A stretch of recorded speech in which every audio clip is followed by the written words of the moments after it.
So, John, you were just telling me a little bit about what your job entails. I mean, I don't really, to people who might not be involved with this kind of work, what does heavy equipment we refer run to? like cranes and bulldozers and any kind of heavy equipment that would build roads or buildings. Or like with me, I was fortunate enough. I've done an aqua tunnel, which is basically there was the water tunnel, tunnel number 3, where we would literally were 1,000 feet down and 8 miles in building the water tunnels for the city of New York.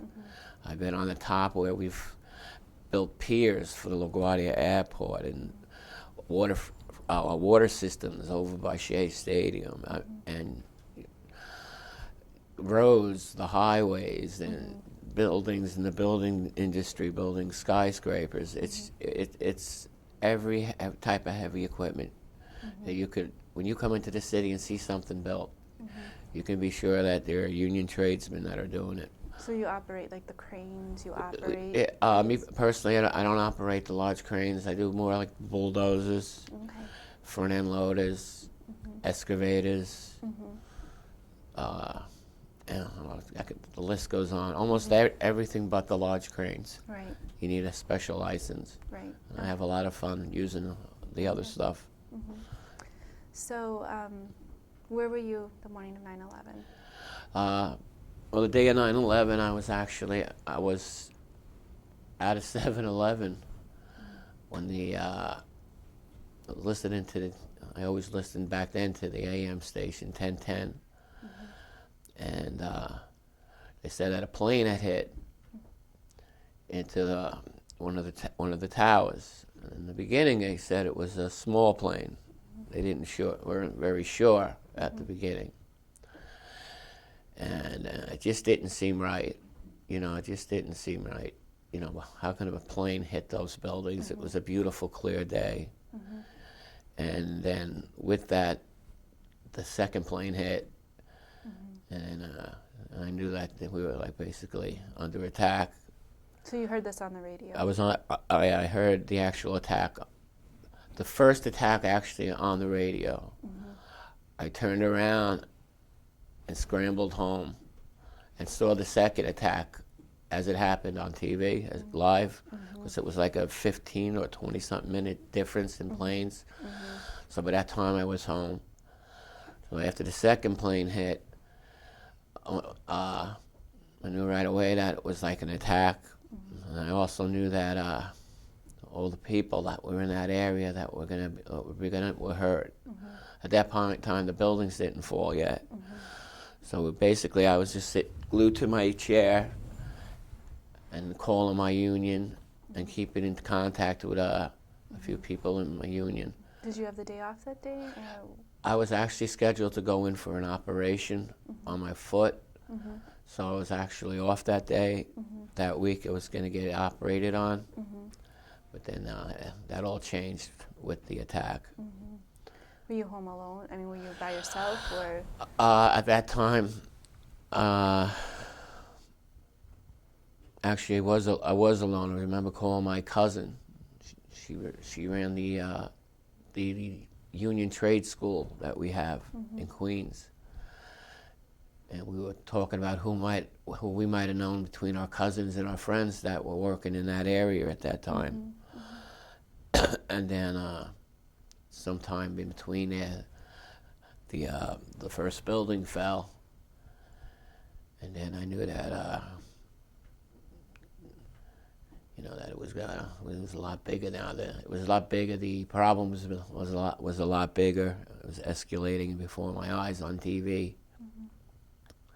Then when the second building hit, I started getting these calls from all my cousins, a couple of my cousins and friends. They had shut everything down. Everyone was out. There was no getting into the city now, getting out of the city. It was just everyone out. The only ones that were running in there were the firemen at that point.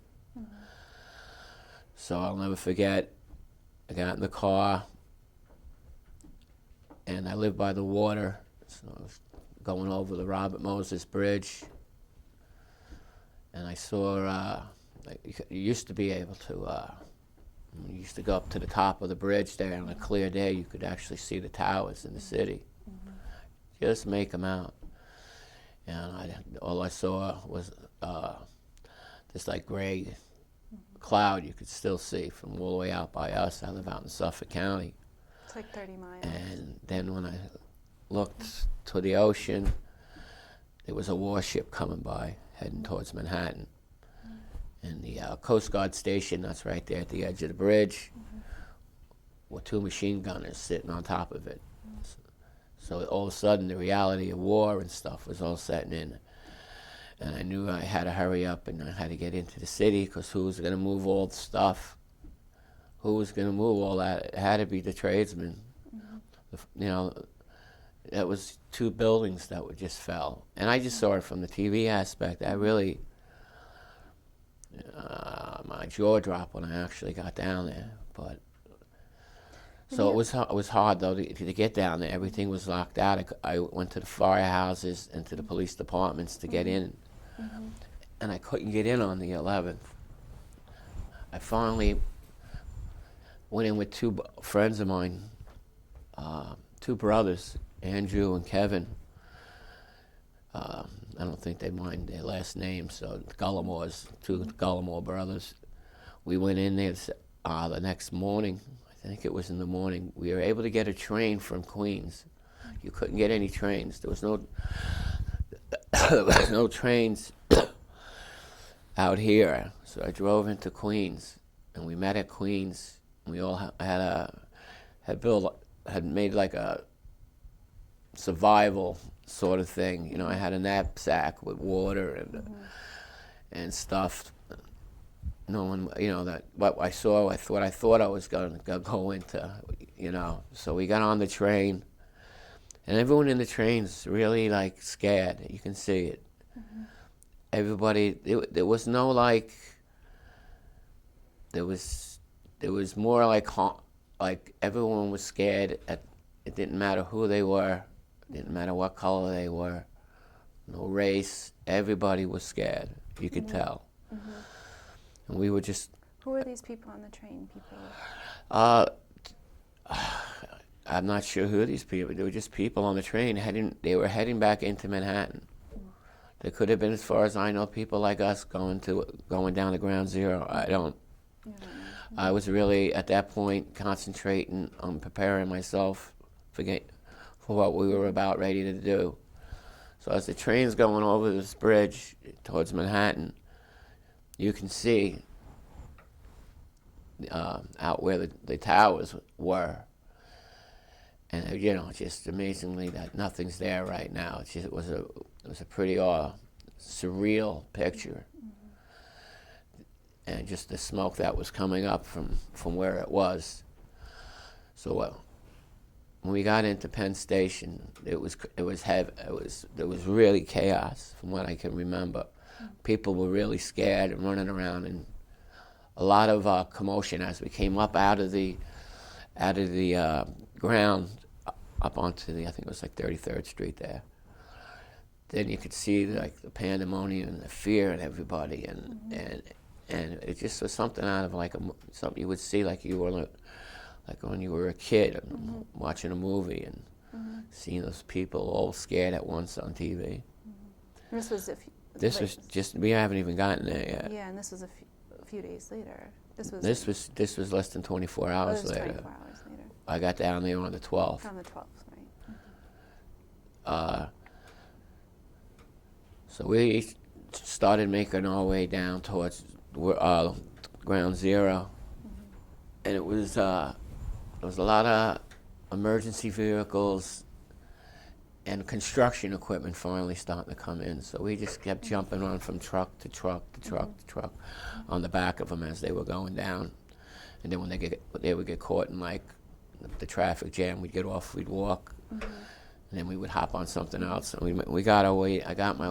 We got our way down there, and we basically met at the Stuyvesant High School that was down there on the West Side Highway. There was where I had met up with the other union operating engineers, a couple of foremen, and my president and delegate met me down there. And then we formulated a plan because you had to get all this equipment in, and it was all backed up on the West Side Highway.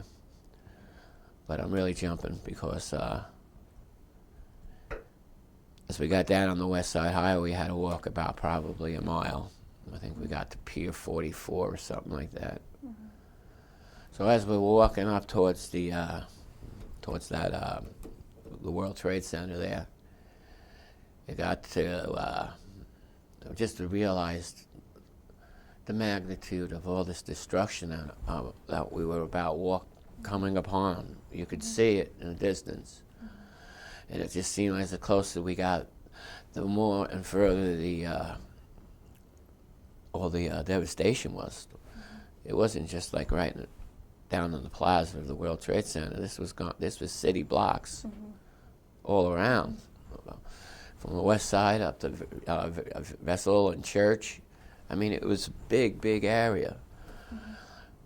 And then we got into right into the pile there, and that was bad. It was what I later learned was they called it perimeter cleaning. And the people that were on the outside of the building running, or the people that had jumped out of the building as it was falling. But those were the bodies and the parts that were laying all over the place. So we had to clean all that up, first.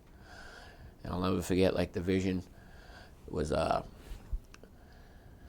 you go to like a 5-star motel, they'll come out with the nice brass luggage racks and hang your luggage on there. Well, we were hanging pieces of people on that luggage racks, because there was a makeshift morgue, There was a makeshift morgue there, so they, right away that was what they would literally do, and then we went on the hill there that day or that night. We were there we were locked down there the first few days. We couldn't leave. There was no organization. So as the unions, we all organized until they could come up with a system. We stayed there. So we did the AMP Brigade, we were calling it. And this was a lot of people in the beginning. This was Americans from all over the country that I met down there in the beginning. This wasn't just the firemen, the cops, or the tradesmen. This was everyday people. These were like mechanics and nurses and librarians. This was people that were like me, that saw that how we got literally shit on our city, what we're about, our country, and came down there, as patriots. I don't like using the word. I don't like hero. I don't think that's not it being a hero. It's an act of war. You're protecting. I was down there. I went down there to find victims. That's what I went down there to find. I was hoping to go down there to find people alive. As soon as I got down there, I knew there was not going to be a stitch of thing. There wasn't anything left. There was nothing left. It was just total devastation. It was just pure. The magnitude of human life that was killed there, the disrespect and disregard for people, the cowardly attack of these terrorists it just pissed the hell out of me that they did that to us. So we remember, I guess we did like 18 hours, I think we did. I'm not even sure, like when we first got there. But it was like 1 or 2 in the morning, and we were sitting right across the street from where the towers stood, sitting on a piece of iron or something. Me and a whole bunch of other tradesmen. And being a spiritual person, I was just sitting there, and you could see the bellowing of yellow and orange smoke, and all the toxicities that were coming out. And to me, it looked like all the souls that had died are all going to heaven and stuff like that. And we all talked, and I remember clear as day, I said, man, we're all killing ourselves, but who else is going to do this? We were all talking about that. A lot of a lot of union guys, the operators and the steel workers and stuff, we knew we were killing ourselves down there. But we were like, who else is going to do it? A lot of people left. You know, not everybody stayed. So why did you stay? It was the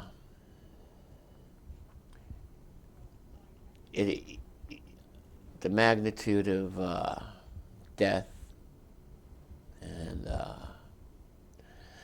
not even just the bodies. The bodies, you know, after a while just got, you know, sorry to say, it was just like an everyday thing to find parts and people. I think the hardest thing that was those parts and those people represented somebody, and a lot of those people were on the other side of the fence, I used to call it. All those people on the other side that every day that we would go in there, when we finally did the shift work, I would work from 6 in the morning to 6 at night. We did 12-hour shifts, 7 days a week.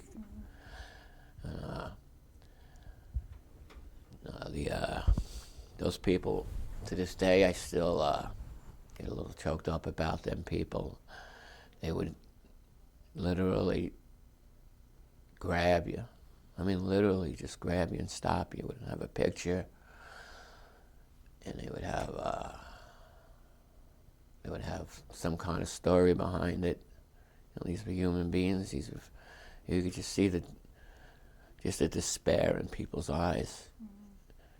And you could feel it. Their human emotion that was just draining out of them. Well, that literally gave me this. Really did give me the strength to be able to stay there, and to go through that part of the cleanup of finding all the bodies and pieces, knowing that maybe all those people on the other side. I know it sounds a little cliche, but you know, I was giving them some closure. You know, you had to find something to hold on to. You know, everyone went to Mass on Sunday morning. Even the people that never used to go to church would go underneath the cross, forget the Father's name with the glasses, and we'd go to Mass every morning. I mean, I'm a very religious man, so it didn't matter, but we had Mass on the pile every Sunday. And besides that, the hope of maybe giving somebody closure. Plus, I knew a lot of people that I knew people that died in there, hoping to find somebody. Did the responders consider that area sacred ground? Excuse me? Was that sacred ground for you guys? To me, it is still sacred ground. To me, you know, we can get into that later, but you know, it's a business, and I understand the real estate area. You know, it sounds cold, but you learn a lot. I learned a lot about Ground Zero, more about Ground Zero after than I did being so naive, being in there. You know, it was like walking into death, into hell, and it was. We walked in, there was over 1,000 toxicities that were found to be in that air. And we were breathing it, and we were eating it every day. Never mind, we were bringing it home, which is a whole other thing we can get into. You talked a little bit about, you know, how you got some strength and motivation from the families, you know, that were down there. They gave you some sort of purpose for why you were there. Was there other things that kind of helped you through this process? Sounds like it was such a difficult time. Knowing that a lot of other people couldn't do it. That a lot of other people, there was even the old timers of the demolition. old guys that were in the service never dealt with anything on that level, ever. So everybody were newbies there. Everybody, the cops, the firemen, the trades, especially the tradesmen. We were never, you know, we'd get, you get maybe a house in Brooklyn would fall once in a while when they take out the wrong beam and you get a body or two out. We're talking pieces and pieces. And then coming upon all those firemen under the fire truck and the people that were burnt on the wall down under the U.S. Custom Building. That's a story. When I was down, I had it in 1993. The terrorists attacked down at Ground Zero, and they went down into the tunnel off the West Side Highway. A lot of people don't know this, which I learned from being down there with all the government officials. When they went in there, they blew that van. There was like so many different diseases that were actually in that van in '93. I'm talking anthrax. There was some of the worst biological diseases they had in it. But because they put so much explosive in there and so much heat, it disintegrated the viruses before they could really be spread. So they were able to contain everything. But we had that was like the writing on the wall. That should have been like, but we don't learn, If we learned, we would have learned from Pearl Harbor. And maybe this wouldn't have happened. So anyway, I went up, I had to go down into the custom building through that entrance. And I had to go with a bunch of, I guess they were DEA and all these agencies and the Port Authority cops. We had to dig our way down to get to the money and the cocaine. And there were levels down in the custom building into those garages that go straight down, just like, then they go straight down like the World Trade Center that was right next to them did. So there's floors beneath the ground. So we're digging our way. I was in this Bobcat, which is basically like a front end loader, but it's small enough to get into just under the garage levels. And I would move away the cars and all the debris to start digging our way down into the third level we were working. But the images of the people that died were on the cement walls. You can literally see whatever the people were that were running in the garages before the buildings fell.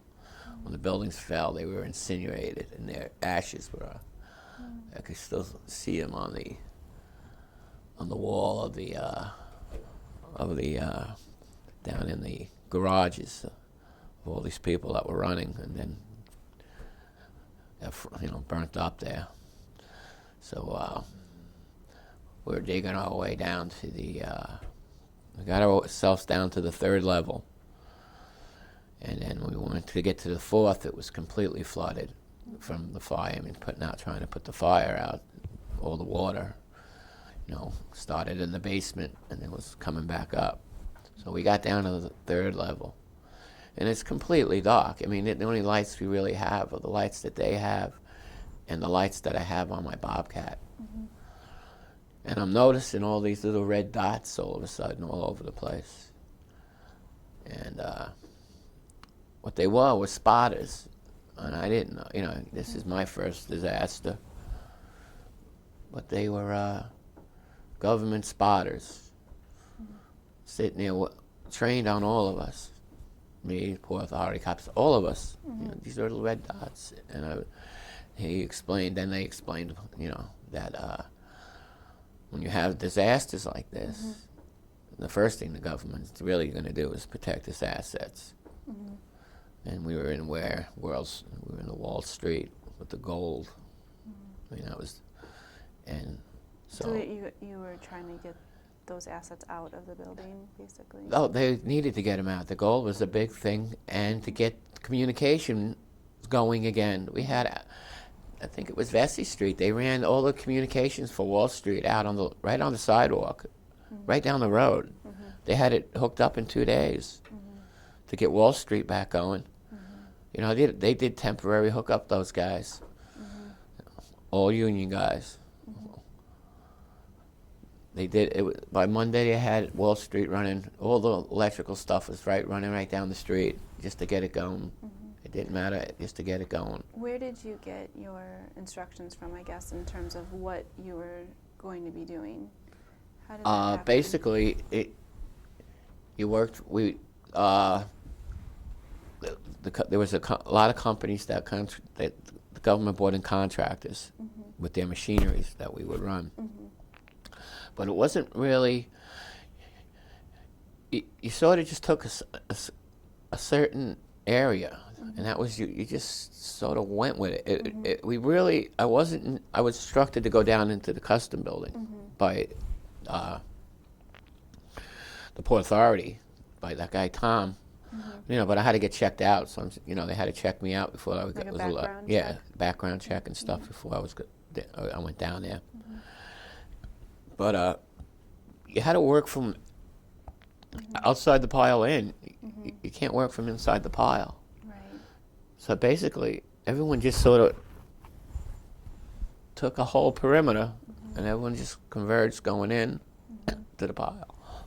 That's really how it worked. And I happened to be on the south side of the West Side Highway, right by where the custom building was sitting. That's where we worked our way in.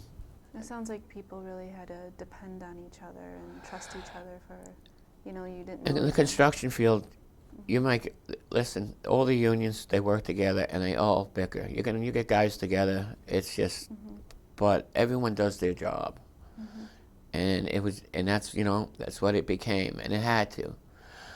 I'm not sure what it came quick. I'm saying it came within. Maybe it was Monday or Tuesday when they started giving out the tags. That's when they had to get the civilians out.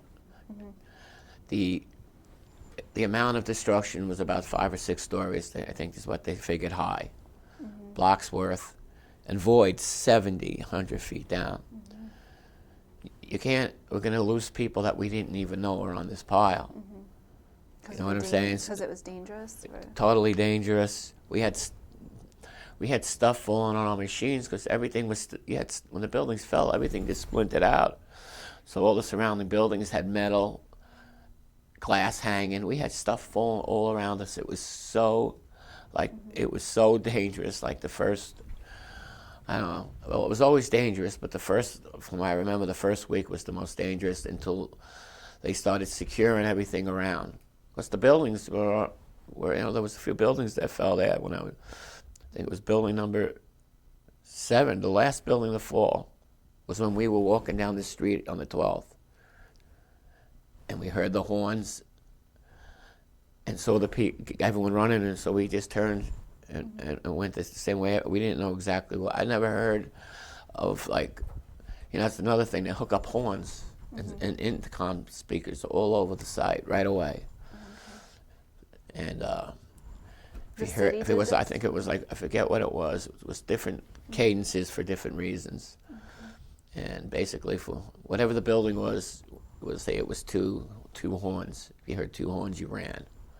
So did anyone tell you what this meant, or you just kind of found out? No, well, we found out on the way in because the building was falling. Yeah. It was a half a block away from. So there's no training saying, okay. There was no blow the training. horn, or... Training for what? Would this ever happen before in this country?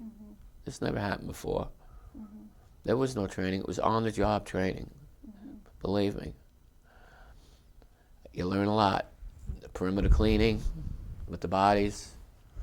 Then after it's the perimeter cleaning, it's visual, because then you'll find it when you're shaking through it. And then after that, it's the smell, because they're starting to rot, and the flies. So then you find them that way. And then down a few months after that, it's shake and scrape, we used to call it. What happened was they had to get all this debris out. They can't use the roads, so they came up with the waterway system. The water's right there. So they used the pier, which was a half a block down, right next to the high school. So I actually, I guess it was like 5 or 6, I think it was 5 or 6 weeks into it. I moved down to the pier where they would just load everything into the trucks, and then the trucks would come down to the pier and drop it. And then me, and God bless him, he's dead now, but Tony Tattoos, he was on the excavator and I was on the loader. We would shuffle through everything, stop, put gloves on. We all had these blue body bags, and then we would put all the pieces in the pot, and whatever we found, the Port Authority cops were there working with us, and I'm not sure what else. There were a few agencies. You've never done this before. Oh no, I mean I've dealt with death, but I've never dealt with death like this. So how was it bizarre? I mean, it sounds strange You to sort of me you get numb to it. Like the first couple of days when we were locked down there, you didn't have time to sit back and think about this stuff. You had to react. You didn't have time. So You just did it. You just did it. You just another piece of a body. You just put it in there and you moved on. You just were doing your job. The problem was when they sent us home to tell our families that, all right, we now they had constructed it into a business. Within the first week, we finally had shifts. And mine was 6 in the morning to 6 at night. We ran 2 shifts, 12-hour shifts, 7 days a week. We did it. So that was the time. I'll never forget. Whatever I don't know. We were locked down there a couple of days. I slept in the Embassy Hotel, which is right around the corner. And that's another story. My God, these stories that come up. We were all scared. All these rumors running around about them going to attack again. And this is like all the military people that we're working with. They were all scared too. Cops are scared. Everybody's scared. But we're all doing a thing, but we're all worried for the next attack. So I went to go a place to lay down for a couple hours. Not to sleep, but just to lay down. And just to compose myself of what I just went through for the last, I don't know how many hours it was. So I'll never forget it. The embassy there was no electric, but they had like a backup system in our hotel. The exit lights were all on. The red exit lights. So I went in there, and I saw this big double door. So I was like, wow, I'll go in there, and I'll just hide for a little while and lay down for a little bit, be by myself and just chill. So I opened the door, and it was this big conference room. And the red light was right there in the hallway, this exit. I could see it. So I opened the door. There's this huge, long table. So I go to the end of it, and I pull the chairs out, and I lay underneath it. They're telling us about attacks. I just wanted to at least have something to cover me, the bill falls, it wouldn't have mattered. So I'm laying in there, and I'm not kidding, complete silence. And I start thinking to myself. John. I dropped the mic again. Yes, I'm sorry. No, it's